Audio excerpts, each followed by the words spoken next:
안녕하세요. 김성길 목사와 함께하는 예수님 이야기 제1단원의 32번째 말씀이 되겠습니다. 이 시간에는 이제 제3부를 시작하겠는데요.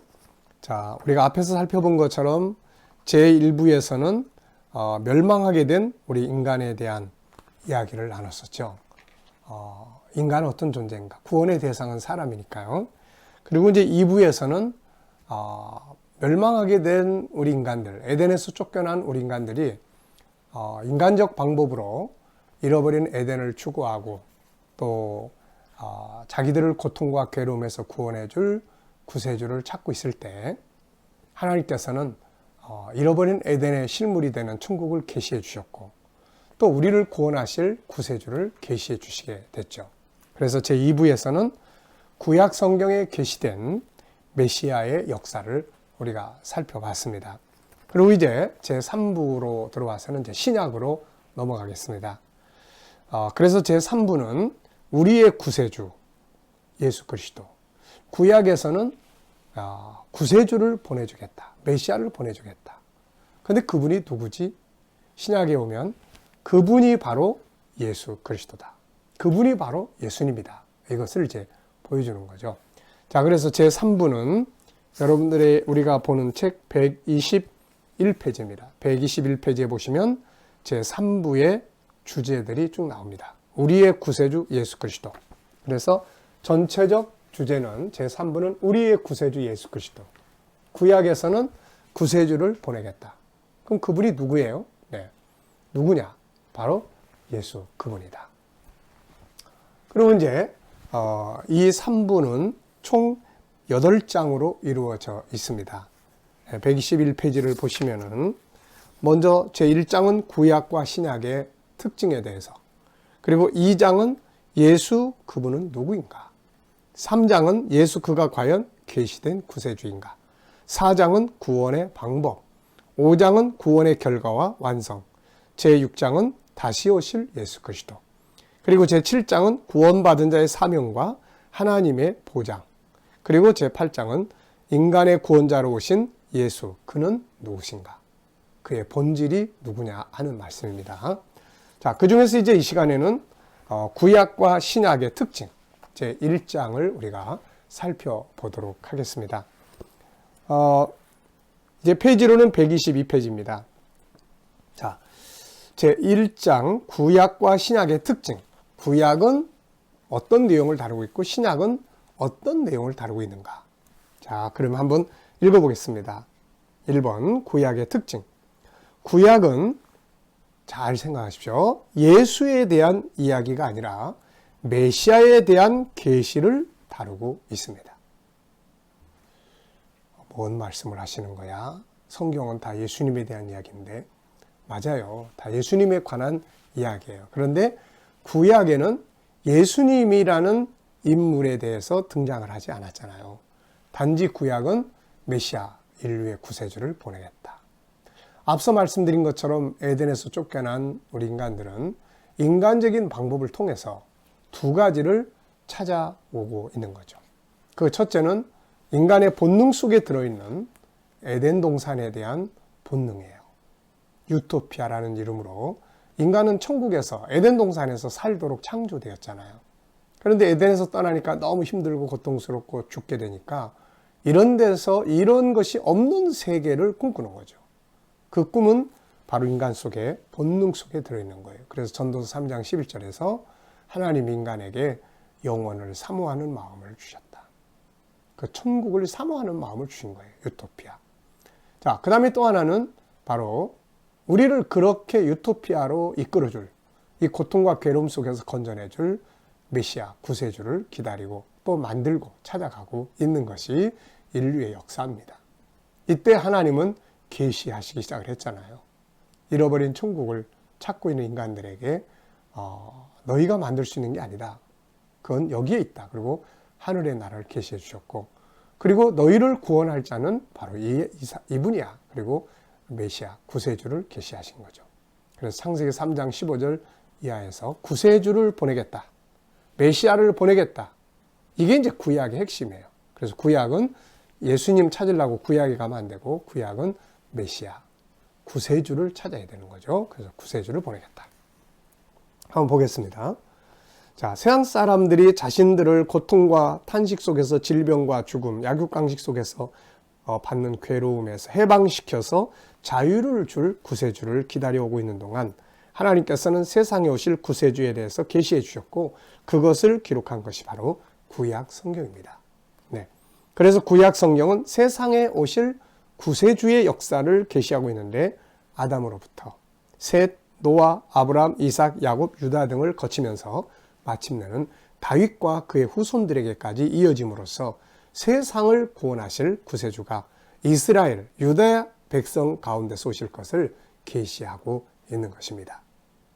이해되셨죠? 그래서 구약은 메시아, 기름 부음을 받은 자, 그분이 오실 거야. 네. 자, 그러면 이제 중요한 것이 뭐예요? 그분은 누구야? 누가 그분이 되는 거야? 누가 메시아가 되는 거야? 히브리어로는 메시아, 헬라어로는 크리스토스, 그리스도죠. 그래서 누가 그러면 그리스도야? 어떤 분이 그리스도야? 예, 이렇게 이제 유대 백성들은 궁금해하고 기다려오고 했던 거죠. 자, 그러면 이제 두 번째입니다. 신약의 특징이에요. 신약은 구약과 달리 막연하게 구세주를 설명하고 있는 게 아니라 예수라는 한 인물을 다루고 있습니다. 예수의 탄생과 그에 대한 정체성, 논란, 구세주로서 예수에 대한 증거 등을 기록하고 있는 것이 바로 사복음서예요. 당시의 유대인들은 메시아를 기다리고 있었어요. 그러다 보니까 유대인들 속에서는 예수라는 분을 메시아로 인정을 하는 사람도 있었고 인정을 안 하는 사람도 있었어요. 그래서 저분이 바로 메시아야. 아니야, 저분은 메시아가 아니야. 이런 논쟁이 많았던 것이 바로 예수님 당시의 상황이었어요.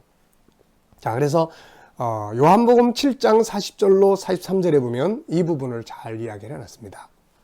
자, 이 말씀을 들은 무리 중에서 혹은 이가 참으로 그 선지자라 하며 혹은 그리스도라 하며 어떤 이들은 그리스도가 어떻게 갈릴리에서 나오겠느냐, 성경에 이르기를 그리스도는 다윗의 씨로 또 다윗의 살던 촌 베들레헴에서 나오리라 하지 아니하였느냐 하며 예수를 인하여 무리 중에서 쟁론이 되었다.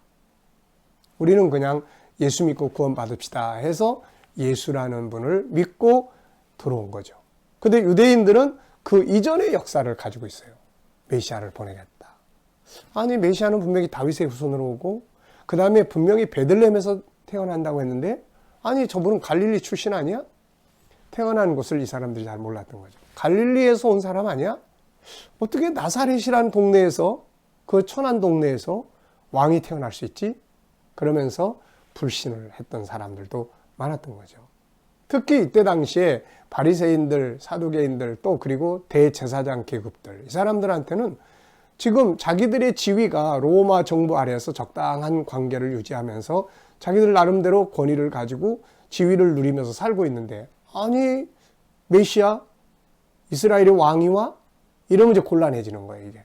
그래서 이 사람들은 사실 굉장히 이 메시아 등장에 대해서 불편해했던 거죠. 그래서 나중에는 예수님을 죽이자. 저 사람 한 사람이 죽어야 이 나라가 평안하다. 왜냐하면 로마로부터 반역죄를 뒤집었을 가능성이 있기 때문에 굉장히 그 부분을 두려워했던 거죠. 그래서 이때 당시에 저분은 예수 저분이 과연 메시아냐 아니냐 이런 논쟁이 굉장히 많았다는 것. 자, 제자들은 처음에 예수님을 메시아로 인정하고 따르다가 메시아는 메시아인데 정치적 메시아로 생각하고 따랐어요. 다윗의 후손으로 오셔서 로마를 물리쳐주고 다윗 왕국을 재건해줄 메시아로. 이게 메시아는 메시아인데 창세기 3장에 죄에서 구원할 메시아로 생각했던 게 아니라 정치적 해방을 해줄 메시아로 생각을 했던 거죠. 그런데 예수님 십자가에 딱 죽으시니까 아니네. 그리고는 도망가고 또 다 예수를 버리고 그랬던 건데, 나중에 이제 성령 받고 난 다음에 예수님은 우리를 죄에서 구원하러 오신 메시아구나. 이것을 알게 됐고 그때부터 이제 십자가를 증거하고 십자가가 구원의 도리라고 이야기하고 예수님이 구약에 예언했던 그 메시아다. 이걸 이제 증거하기 시작을 했던 겁니다. 자, 이때 예수님을 메시아로 인정하고 따르는 사람들도 있었지만 유대인들의 공회는 예수를 메시아로 인정하는 사람들을 공회에서 추방시키기로 결정하고 있었죠. 요한복음 9장 22절입니다. 그 부모가 이렇게 말한 것은 이미 유대인들이 누구든지 예수를 그리스도로 시인하는 자는 출교하기로 결의했으므로 저희를 무서워합니다. 유대 사회에서 출교를 당한다는 것은 삶의 기반을 잃어버리게 된다는 것 같은 거예요. 그래서 사람들이 예수를 그리스도로 인정하는 것, 메시아로 인정하는 걸 굉장히 주저하게 됐던 거죠. 그러다 보니까 유대인들 중에서도 예수님을 그리스도로 믿고 메시아로 믿고 이렇게 돌아선 사람들도 있었지만 아직까지도 예루살렘의 많은 유대인들은 이 신약을 인정을 안 합니다. 그래서 그 사람들은 성경 그러면 구약만 들고 있는 거죠. 네. 자, 이런 상황 속에서 사도 요한은 자신이 요한복음을 기록한 목적을 밝히고 있는데 이는 예수가 그리스도라는 사실을 믿게 하기 위해서라고 증거하고 있습니다. 물론 사도 요한도 초기에는 성령께서 예수에 대해서 바르게 알게 하시기 이전까지만 해도 사도 요한은 잘 몰랐던 거예요. 그런데 나중에 이제 성령 받고 난 다음에 이 사람들도 예수님은 바로 우리를 죄에서 구원하러 오신 메시아야. 저분을 통해서 창세기 3장에서 지은 죄, 그것 때문에 잃어버린 영원한 생명, 영생을 얻게 되는 것이야. 예수를 그리스도로 믿음으로 로마에서 해방되는 걸 말하는 게 아니라 예수를 구세주로 그리스도로 믿는다면 그분을 통해서 얻을 수 있는 것은 바로 로마의 해방이 아니고 영원한 생명, 영생이다라는 것을 이야기하는 거죠. 그래서 이것을 알게 하려고 사도들이 나중에 이제 글들을 쓴 겁니다. 마태, 마가, 누가, 요한복음까지. 자, 특히 사도 요한은 요한복음 20장 30절 31절에서 이런 목적을 가지고 자기가 요한복음을 썼다 이렇게 이야기를 하죠. 예수께서 제자들 앞에서 이 책에 기록되지 아니한 다른 표적도 많이 행하셨으나 오직 이것을 기록하면 너희로 예수께서 하나님의 아들 그리스도이심을 믿게 하려 하며, 이분이 하나님의 아들이시며 구약에 계시된 그 메시아, 신약적 표현으로는 그리스도라는 것을 믿게 하기 위하며, 그러면 또 너희로 믿고 그 이름을 힘입어서 생명을 얻게 하기 위해서다. 이 생명은 영원한 생명이죠. 그래서 사도 요한은 그의 책 속에서 영생이라는 단어를 많이 사용을 합니다. 창세기, 이걸 이해하려면 창세기 1장, 2장, 3장 꼭 이해해야 된다고 그랬죠. 창세기 1장을 보면 인간은 하나님의 형상대로 만들어졌어요. 영생의 존재로 만들어졌어요. 근데 사람이 범죄하면서 이 영생을 잃어버린 거예요. 에덴에 쫓겨난 거예요. 그래서 예수 그리스도 안에서 죄 문제가 해결되고 영생을 다시 회복하게 됐다 하는 것을 이제 증거하고 있는 것입니다. 자, 구약과 신약의 차이점 이해하시겠죠? 자, 이 시간 말씀은 여기서 마치도록 하겠습니다. 감사합니다.